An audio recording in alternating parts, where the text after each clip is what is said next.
Hello and welcome to Devil's Advocate. How does the government respond to the left critique of the oil price hike?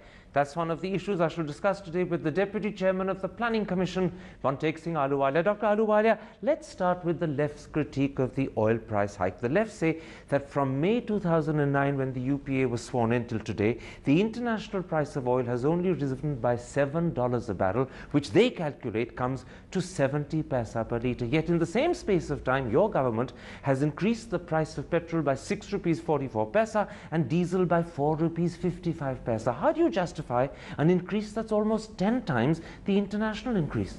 Well, you know what the left knows perfectly well, but they're not bringing out, is that the price situation was unviable when the UPA government came in.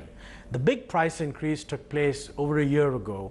Prices were not adjusted. So the prices that were being charged when the UPA government came in were already prices that reflected an international price increase that had occurred, that was leading to very substantial drain on the treasury. So the rise in price is to correct that. It's not to correct what has happened in the last 3 months. You were making up for increases that had happened earlier rather than increases that have happened now. Absolutely. Well, the left answer to that would probably be this. They say that the government's claim that it has to make up for under-recoveries of oil companies on the basis of import parity pricing of refined petroleum products simply isn't true. They say it would be true if India was a major importer of refined petroleum products, but it's not. India imports crude oil and does its own refining at prices that are considerably lower than the international price. So why are companies being compensated for costs that they haven't incurred?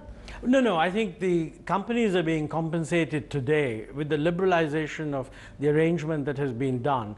It is actually going to end up being imported crude oil plus the cost of imported crude oil, which has gone up quite a bit, plus the cost of margin. Now, the formula that was being used earlier is an import trade parity price, which looked at import price of products and some export price also. You can do it one way or the other. I don't think the argument changes. Well, let me give you the telling example that the left actually have. They say, for instance, suppose a pair of shoes imported from Italy cost 1,000 rupees.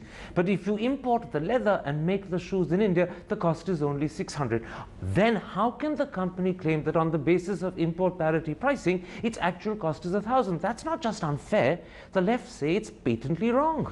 No, but I'm aware that they've made that point. But the actual fact is that if you build up the price of petroleum products, taking into account the increase that has occurred in crude oil prices, and taking into account the need to do some cross-subsidization, I don't think that the price that's being charged is all that wrong. But are you simply doing cross-subsidization, or are you actually reflecting in import parity pricing the fact that you're charging at the level at which refining happens abroad? That's not the cost of refining in India. So you're certainly overcompensating and you're misleading people. No, this needs detailed study of individual cost items. Let me just make one point. Where I think the left has got it wrong, the left claims that there's no under-recovery and that these companies are making a huge profit. You're saying there is under-recovery, but maybe not as much as the government is claiming. I'm saying that these profits reflect the fact that a very large subsidy is being paid to them. If we didn't pay the subsidy, these companies would be making a loss. So it's simply not true that left to themselves, without subsidy, that the system was viable and these companies were making a profit. Well, let me even pursue that point, because the left picks up on the fact that the oil minister has repeatedly said that if the government hadn't intervened, the oil companies were at the point of bankruptcy. Now, the left denies that, citing the Petroleum Ministry's annual report for 2009-2010, they actually point out that IOC made a profit in 2008-2009 of 2,950 crores. By the end of December 2009, for the year 2009-2010, the profit was already 4,663 crore, and the audited financial results for that year show a whopping profit of almost 11,000 crore. But that's exactly what I was saying. Those profits are based on the assumption that the government will make up the under-recovery to a certain extent. Those are the profits after they take credit for the subsidy. So basically you are running a system in which the profits of the oil companies are the result of the government having to bear a subsidy, which is not viable. See, what the left, let me finish this. What the left are saying is there's nothing wrong with the pricing because they're making a profit. This is false. The profit they're making is because the government is admitting that, well, you're not getting the full recovery, so we will pay you a subsidy. The profits that have been shown in the oil companies take credit for a subsidy. We're not supposed to be subsidizing the oil company. We should be paying for schools and education and health and so on. The real point the left makes is this. They say that if you look at the structure of the pricing of petrol and diesel, the reason it's so expensive in India is because substantially the impact of government taxation. Yes. They say that, are you accept? I'm aware of that. Let me make a point. It is true that we have a significant tax burden, but let's be clear about it. You cannot eliminate a tax burden without recouping the revenue somewhere else. So what we are doing is, you could legitimately say, don't tax petroleum, raise the same revenues by taxing everything else. Would anyone want that? The left is giving a completely false picture that by getting rid of the taxes, we will simply lower the price. You lower the price, but you lose a lot of tax revenue, so you won't be able to finance all the things you otherwise finance, unless you levy a general tax increase on all commodities. You want to do that. Except look at the burden of tax on petrol, to take that as one single example. In India, the price of petrol is 51% determined by government tax, compared to Sri Lanka, where it's 37%, Pakistan, where it's 30%, and the final country, Thailand, where it's just 24%. Let me put it this way. That's a cross-subsidy. In India, the kerosene price is much lower than Pakistan and Sri Lanka. In Bangladesh, in India, it's much lower than in Bangladesh. So what is the government doing? The government is subsidizing kerosene and LPG and is raising this money from petrol. Now, I regard that as a sensible form of cross-subsidy. Either the left should say, get rid of LPG subsidy, get rid of kerosene subsidy, then we can lower the tax on petrol. Now, what I'm saying is that we are subsidizing those things that go for the poor, and we are taxing things that are consumed by much better off people. I think if you want the subsidy for the poor, that's the right thing to do. Let me give you the conclusion that the left come to. They say the reasons being given by the government for this price hike are totally wrong and misleading. You're saying to me that you completely disagree. I'm saying the left is totally wrong and deliberately misleading. They have a lot of good economists, and they know that they're making a purely political point. These arguments have absolutely no economic rationale, because they are not bringing out the other side of the picture. Except for the fact that on the point of under-recoveries, you are accepting that the under-recoveries are probably not as great as the government has given the impression of. When the left point out that you are ignoring the fact that your refining in India is considerably cheaper than refining abroad, therefore import parity pricing doesn't work, that's a point that is at least partly true. No, you're missing the point. You're missing the point that in the entire structure of petroleum prices, we are giving much lower prices for a large number of other items. So some built-in cross-subsidization has to take place. So you stick to your point that the left are totally wrong and the left are misleading? I'm saying that the left are, their statements are incorrect, giving the wrong impression, and I think if you take a considered view of it, the proposition that the oil companies were making a profit and that there is no reason to raise prices is wrong. The only reason they were making a profit is because we were paying the subsidy. The proposition that Indian taxes on petrol and diesel are higher than in our neighboring countries is correct, but that is because, and it's necessary, because Indian kerosene and Indian LPG is much cheaper. So somebody's got to pay for it. Either it would be paid out of general revenues or it would be paid from petrol. And I think it's better if it's paid from petrol, because in any case, we want to persuade people to move away from private transport to public transport. All right. So it's a good idea.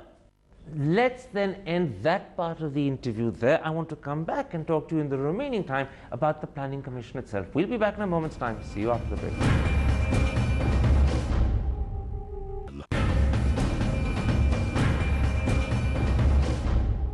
Welcome back to Devil's Advocate and an exclusive interview with the Deputy Chairman of the Planning Commission, Montek Ahluwalia. Dr. Ahluwalia, let's come to what the press calls Kamal Nath's critique of the Planning Commission. Given that this is an institute headed by the Prime Minister, he is in fact the Chairman of the Planning Commission, were you surprised and dismayed at this sharp attack by a senior minister? Oh, I don't think I call it a sharp attack. It was sort of, you know, I was on the dais at the time, and Kamal had asked me that, look, I have some problems with the way the Planning Commission handles things, and I said, well, go ahead and express them. I mean, the truth is, look, government is about creating creative tensions. We criticize many things the ministries do. I don't think there's anything wrong with ministries criticizing us. And you know, the Prime Minister also chairs the cabinet. Then on that basis, everything that we do, which is when we criticize other ministries, could be shot down on the same basis. There's something very interesting in what you said. You said that Kamal Nath had actually discussed with you before he went public that he had certain criticisms and reservations, and you encouraged him to make them in public. Well, I didn't encourage him to make them in public, but I said that, look, if you have any problems with the way the Commission handles different issues, I have no objection to your mentioning them. No, let me say, I have in public, we've had many meetings with ministries. We actually encourage them to tell us, look, this is our guideline. But to say it in public in front of an audience and to sound critical? Anything, look, we say a lot of things in public. You know, come on. This is not a... look, anything that is said under the Right to Information Act would be made public anyway. So I think we better get used to the idea. Government is full of intense disagreements.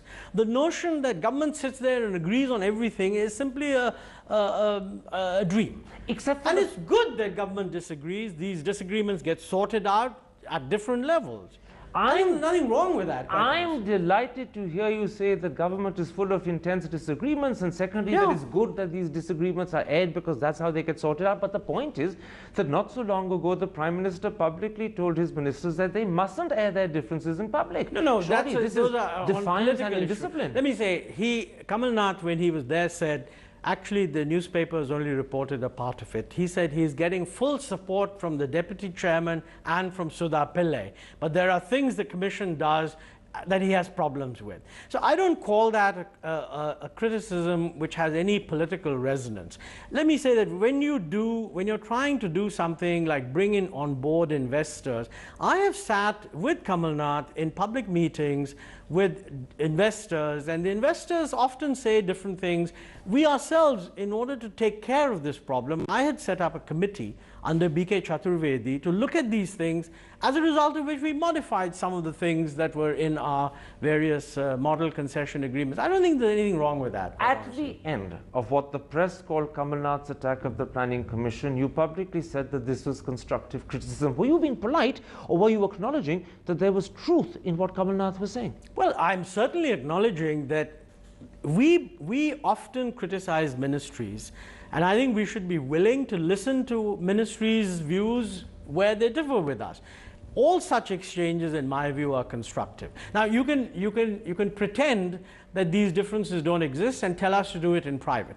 But you know, in a world of right to information, you could theoretically ask me for any letter that Kamal Nath writes to me, and I would have to make it public. So why not have a discussion? He was not, by the way, he was not giving a public lecture. This was a lecture to investors who are investing in roads. And he was trying to convey to them that he's very aware of their requirements. He's making their case to the Planning Commission. And I said, fine, go ahead and do it. Let me then come to the substance of what he said. He said, as far as the press is concerned, three damaging things. First, that the Planning Commission are armchair advisors who have lost contact with ground realities. He added that you people may be very good at writing books, but building roads is a different matter altogether. Would you accept that? Well, building roads is certainly different from writing guidelines. Let's be clear. We are not an implementing body. Equally, that doesn't mean that you don't need advice. I mean, accountants are not people who build roads, but you can't build roads without having decent accounts. So there is a functional role the different parts of government play. When you're dealing with the approval process, when you're dealing with due diligence, when you're dealing with how do you make sure that bidding is competitive, none of this requires you to be knowledgeable about implementation. But in making his critique, was he overlooking the fact that you do need accountants, you do need advisors? He was criticizing them and suggesting that they're redundant. I'm not aware of whether he would, you should ask him that question. But my view is that you cannot run a government only with people who know how to build roads. You've got to give them a set of rules. they've got to react to those rules, but you have to be flexible, and that when they say, well, these rules need a bit of tweaking, you should be willing to tweak them. What about something else? He went a lot further than that. Kamal Nath actually suggested that the Planning Commission is an obstruction, citing Terminal 3, which has just been built at Delhi Airport. He said that he was told that the only reason it had happened so effectively and on time is because the Planning Commission wasn't involved in any way. Well, it's a very interesting point, because in the case of the Delhi Airport, it was a public-private partnership, and the government's involvement was prior to the selection of the partner. Many newspapers have pointed out that it was the Planning Commission's intervention on how to do the competition properly that led to the present operator being selected. It's absolutely true that once selected, we didn't get involved, nor did anyone else, and that's the whole point of PPP. Do the due diligence to select the right people and let them get on with it. But Kamal Nath not only overlooked, it seems he deliberately didn't want to acknowledge the role the Planning Commission played in due diligence, in selecting the process and clearing the way for PPP to take off. He's deliberately overlooked it. Doesn't that offend you? Not at all. I mean, look, I think people should, you're making too much of statements made in an extempore delivery. He may have reacted to Are you not some being little... too generous in overlooking it? Well, I think if you feel that what he said ignored something, you should just ask him. Didn't Gajendra Haldia, your advisor, respond at once with a certain amount of, how shall I put it, euphemistically, dismay? I think he simply responded to point out what I've already pointed out, that is because of the Planning Commission's intervention that the person who built the promoters who built the airport got selected. That's something that has been pointed out in editorials by two different newspapers, so it's just fact. The last point that in fact Kamal Nath made was to say that from the day he became Road Transport and Highways Minister, the Planning Commission, he was told, will not let you achieve a target of 20 kilometers a day. He was suggesting that there's a personal dimension to the problem between the Commission and him. No, I don't think that's at all correct. And I don't think actually he said that. There is an issue that, you know, when you set a target, you have to relate that target to the funding that's available. I should tell you, by the way, one of the principal things that the Planning Commission does is to scale down the demands of ministries, which are typically 100% more than the money available.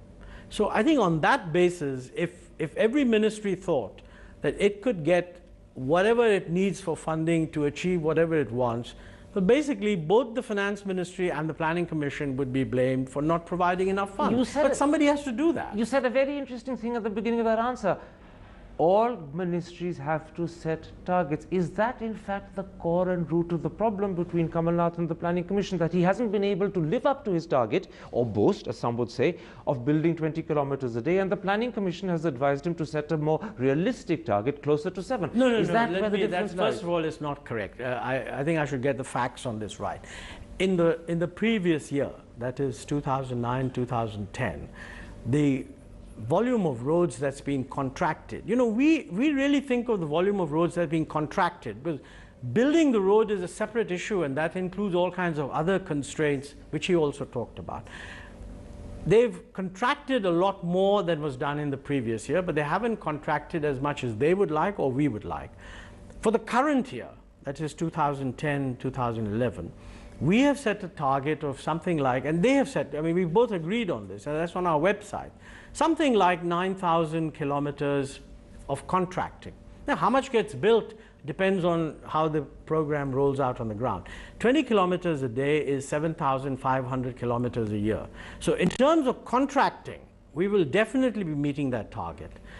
In terms of whether they get built, it's too early to tell. You'll only know that 3 or 4 years later. So you're saying to me that the impression in the press that his amour propre or his pride has been offended by the Commission asking him to scale down and set a realistic target, that impression is wrong?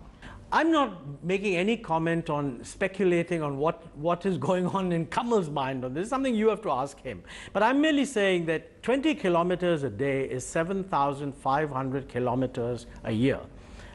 If you treat that as contracting, which is really what we are talking about, we are not scaling that down. Okay. So relations between the two of you are fine. Personally, absolutely, no question. Professionally? Professionally also, I genuinely believe that, you know, we ought to be able to discuss these things, and people should know there are different points of view. Okay, different points of view. Some will say that's the truth, others will say it's euphemism. A pleasure talking to you. Nice to talk to you, Karan.